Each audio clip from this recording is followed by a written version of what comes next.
ওয়ালাইকুম আসসালাম। মোফাজ্জল সাহেবের আইডি থেকে গত প্রশ্নের স্পষ্টকরণ এসেছে। সেটা হলো যে তাদের এরা এলাকায় গরিব মানুষদের বছরের বিশেষ কিছু সময়ে মানে পয়সাওয়ালারা বলে যে তোমরা এখন জিনিসপত্র কিনো, পয়সা নেই, আমরা দিয়ে দেবো পয়সা। অতঃপর যখন কয়েক মাস চলে যায় তখন যাদেরকে পয়সা দেওয়া হলো, মানে যাদেরকে কিনে দেওয়া হলো দ্রব্য, তাদের কাছ থেকে 50% মুনাফা নেই। মানে এখানে সমস্যাটা হলো কি, যে পরিশোধ করবেন তার 50% মুনাফা সহ। মানে দেখা গেল একজন গরিব মানুষ কোনো দোকান থেকে 1000 টাকার জিনিস নিয়েছে 3-4 মাসে।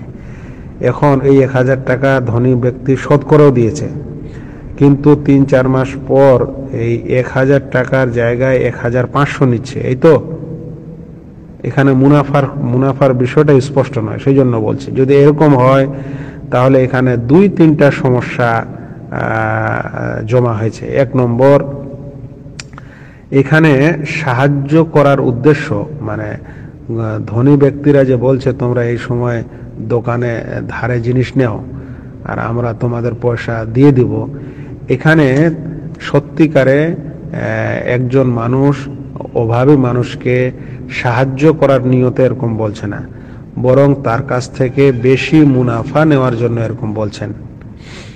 আর যেহেতু তাদেরকে বলছে এখন তোমরা ধারে নেও, আমি শোধ করে দিব, তাহলে তাকে সে ধার নিতে আদেশ করছে বা ধার নিতে বলছে। আর এই ধারের বিনিময়ে সেই ব্যক্তি ওই দোকানদারকে তো পুরাই দিচ্ছে, কিন্তু যাকে ধার দিল, মানে সেই গরিব মানুষকে, তার কাছ থেকে বেশি নেওয়ার ইচ্ছা অন্তরে আছে।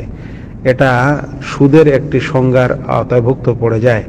আল্লাহ রাসূল সাল্লাল্লাহু আলাইহি ওয়াসাল্লাম বলেছেন, কুল্লু কারদিন জাররা নাফআন ফাহুয়া রিবা। এটা হাদিস হিসাবে একটু দুর্বল হলেও সাহাবীর আসার হিসাবে কথাটি সঠিক, যে প্রত্যেক এমন ঋণ যার মাধ্যমে মুনাফা আশা করা যায় সেটা হলো সুদের অন্তর্ভুক্ত।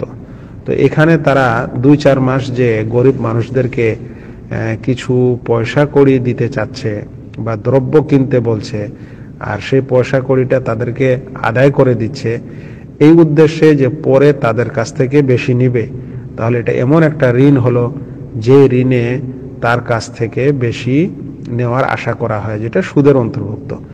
দ্বিতীয় জিনিস হচ্ছে এই যে টাকা যা তারা দ্রব্য কিনেছে সেই দ্রব্যের যেটা মূল্য ততখানি তারা দিয়ে দিয়েছে দোকানে। এখন সাহায্য যদি এটা হতো তাহলে এতখানি যথেষ্ট ছিল, কিন্তু সে পরে কি করছে, যে যা টাকা দিয়েছে তার চেয়ে বেশি টাকা নিচ্ছে।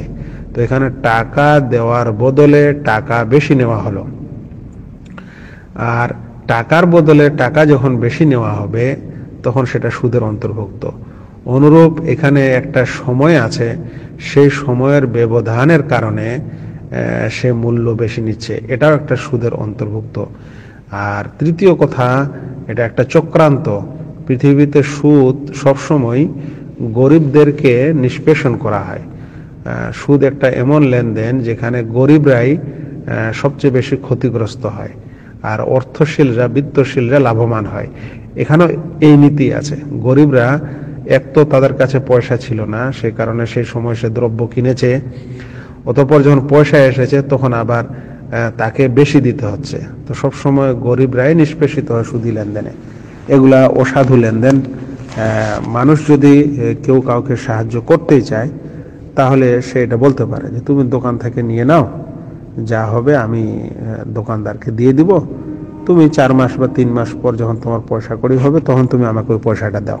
তাহলে এটা হলো শরীয়ত দৃষ্টিতে কাউকে সাহায্য করা।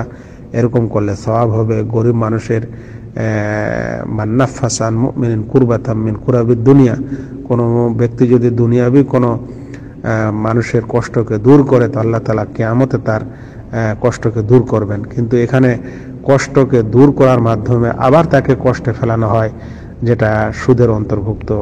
এটা উচিত নয়।